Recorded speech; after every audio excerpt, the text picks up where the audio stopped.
Hello students, आज हम लोग यहाँ पे force and laws of motion का थर्ड लेक्चर स्टार्ट करने जा रहे हैं। तो आज डिस्कस करेंगे momentum and second law of motion. तो यहाँ पे देखिए, हम लोग इनर्शिया के बारे में प्रीवियस लेक्चर में समझ चुके थे और उसी पे बेस्ड है हमारा Newton's first law of motion. तो इसको भी हम लोगों ने वहाँ पे क्लियर कर लिया था, लेकिन इसका स्टेटमेंट वहाँ पे नहीं दिया था, तो इसको देख लेते हैं। Any object remains in the state of rest और in uniform motion along a straight line until it is compelled to change the state by applying external force। कि अगर बॉडी हमारी रेस्ट पे है तो वो रेस्ट पे रहेगी, मोशन में है तो मोशन में, जब तक हम उस पर कोई एक्सटर्नल फोर्स अप्लाई नहीं करते हैं।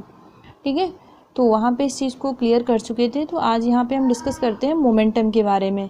तो देखिए, मोमेंटम क्या है कि मोमेंटम कोई भी ऑब्जेक्ट है, उसके पास मास है और वो मूव कर रहा है, तो वहाँ पे अगर मूव कर रहा होगा तो उसके पास वेलोसिटी होगी।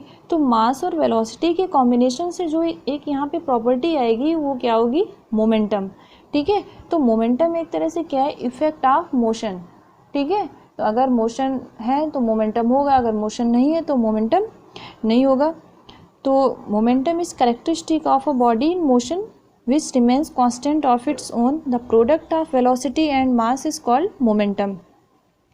तो यहाँ पे देखिए, मोमेंटम को डिनोट करते हैं पी से। Momentum is denoted by P.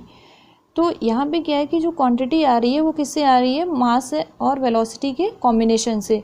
तो मोमेंटम का जो फार्मूला बनेगा वो P equal mv, mass into velocity.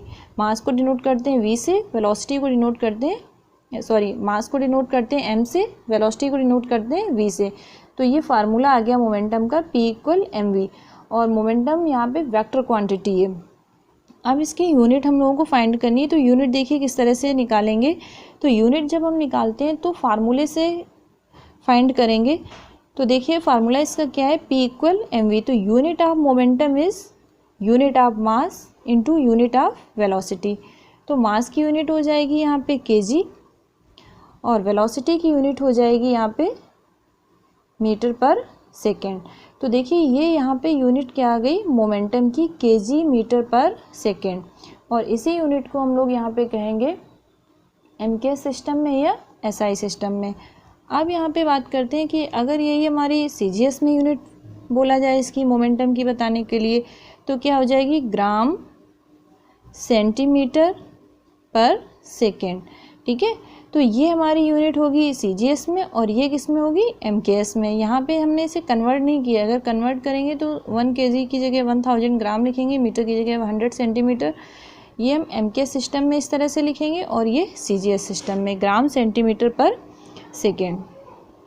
अब यहाँ पे डिस्कस करते हैं सेकेंड लॉ ऑफ मोशन, और इसी सेकेंड लॉ ऑफ मोशन को कहते हैं लॉ ऑफ मोमेंटम। तो यहाँ पे देखिए, हमें ये बताना है कि अगर कोई ऑब्जेक्ट रेस्ट पे है तो उसे मोशन में लाने के लिए या मोशन से रेस्ट पे लाने के लिए, मतलब मोशन रेस्ट से मोशन में लाएंगे, मोशन से रेस्ट में लाएंगे तो उसकी पोजीशन चेंज होगी। तो जो उसकी पोजीशन में चेंज आएगा तो उस पोजीशन को चेंज होने में कितना फोर्स अप्लाई करेंगे, ठीक है, वो यहाँ पे हमें स्टडी करनी है सेकेंड लॉ ऑफ मोशन में। तो देखिए, ये क्या है? Rate of change of momentum of an object is proportional to applied unbalanced force in the direction of force. तो यहाँ पे देखिए, सबसे पहले हम ये समझ लेते हैं यहाँ पे क्या लिखा हुआ है? Unbalanced force. अनबैलेंस्ड फोर्स क्यों लिखा हुआ है? फोर्स के टाइप्स में हम लोगों ने पढ़ा है balanced force and unbalanced force. तो देखिए, जो बैलेंस्ड फोर्स होता है वो मोशन क्रिएट नहीं करता है। बैलेंस्ड फोर्स में नेट फोर्स क्या होता है? 0 होता है। जो मोशन क्रिएट होता है वो किससे होगा? अनबैलेंस्ड फोर्स से। तो कोई ऑब्जेक्ट की जो पोजीशन चेंज होगी वो किससे होगी? अनबैलेंस्ड फोर्स से। तो यहाँ पे जो भी फोर्स होगा वो कैसा होगा? Unbalanced force. अब देखिए, सबसे ऊपर क्या लिखा हुआ है? The rate of change of momentum. तो अभी हम लोगों ने क्या बात की थी कि यहाँ पे हम क्या फाइंड कर रहे हैं, मतलब कितना फोर्स अप्लाई करना है बॉडी की पोजीशन चेंज होने में। तो rate of change of momentum का मीनिंग यहाँ पे क्या है कि कितने टाइम में हम मोमेंटम को चेंज कर रहे हैं। ठीक है, तो देखिए, मोमेंटम चेंज होगा तभी बॉडी की पोजीशन चेंज होगी, क्योंकि मोमेंटम क्या होता है? P equal mv। अगर उसकी वेलोसिटी चेंज होगी तो ऑब्जेक्ट की पोजीशन भी चेंज होगी। तो यहाँ पे देखिए, इसको प्रूव करते हैं मैथमेटिकली। ये तो स्टेटमेंट इसका हो गया। मास ऑफ एन ऑब्जेक्ट का मास ले लिया m kg।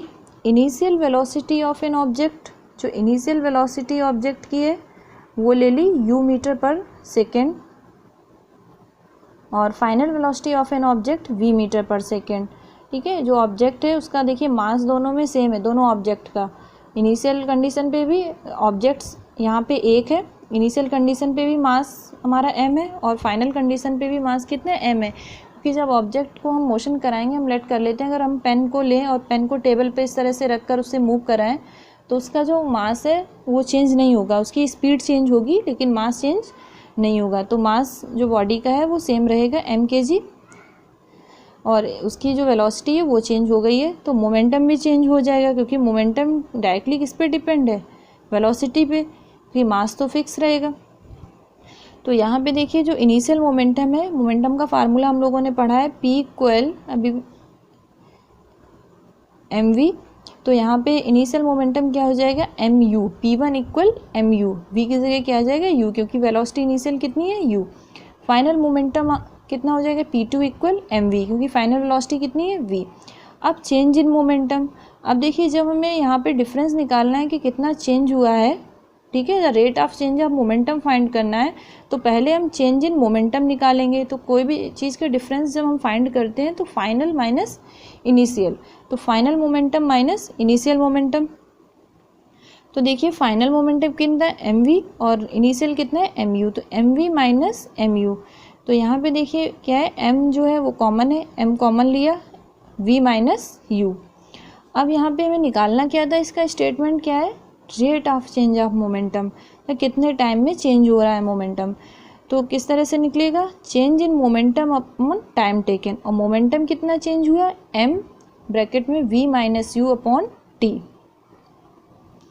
अब देखिए यहाँ पे क्या लिखा हुआ है, rate of change of momentum of an object is proportional to applied unbalanced force. तो ये जो rate of change of momentum है ये किसके प्रोपोर्शनल हो जाएगा, फोर्स के स्टेटमेंट के अकॉर्डिंग। तो देखिए क्या है, according to second law this rate of change in momentum is directly proportional to force. तो ये किसके डायरेक्टली प्रोपोर्शनल हो गया, फोर्स के। फोर्स को हम लोग किससे डिनोट करते हैं, एफ से, f proportional m v minus u upon t.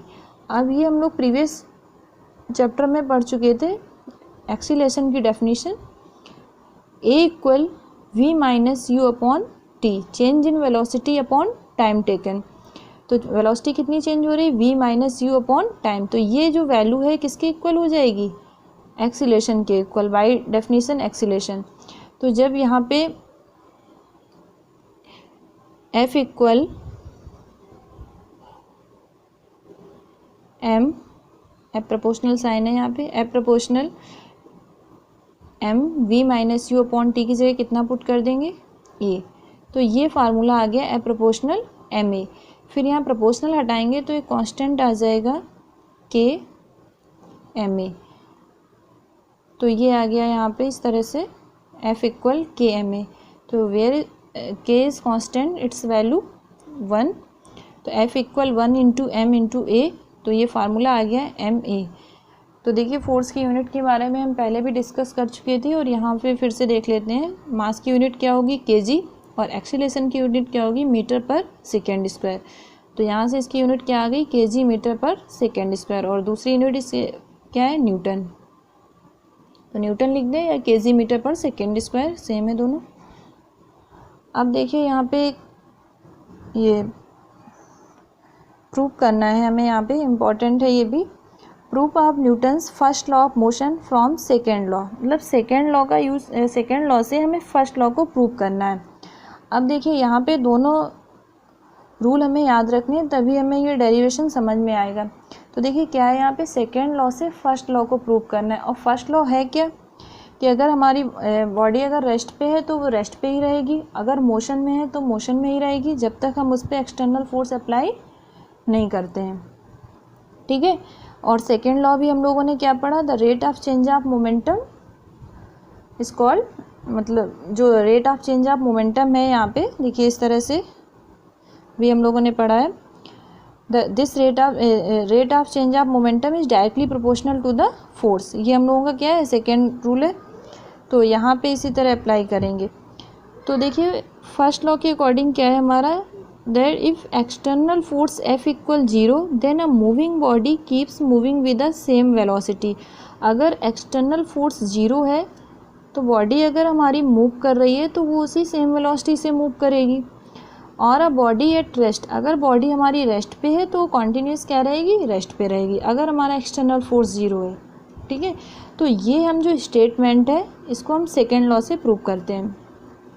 तो देखिए एक्सटर्नल फोर्स 0 है, मतलब यहाँ पे F इक्वल 0, तो सेकेंड लॉ अप्लाई किया है, F equal m v minus u upon t.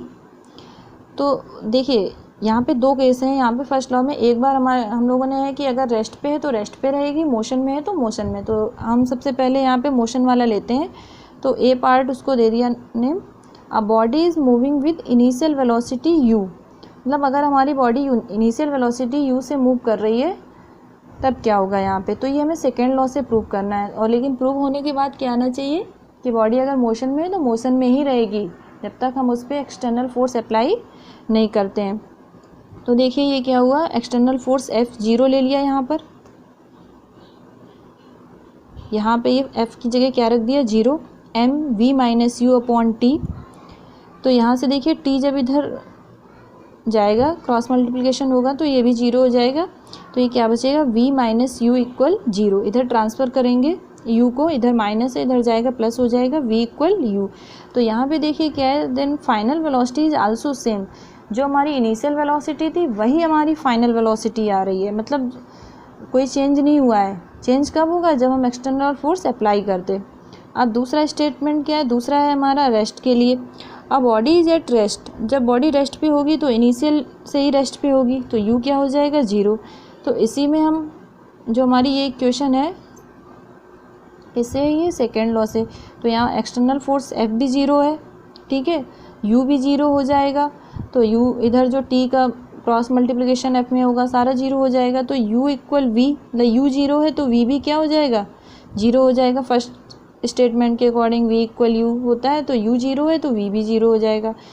तो so the body will continue to be at rest, body कैसी रहेगी, रेस्ट।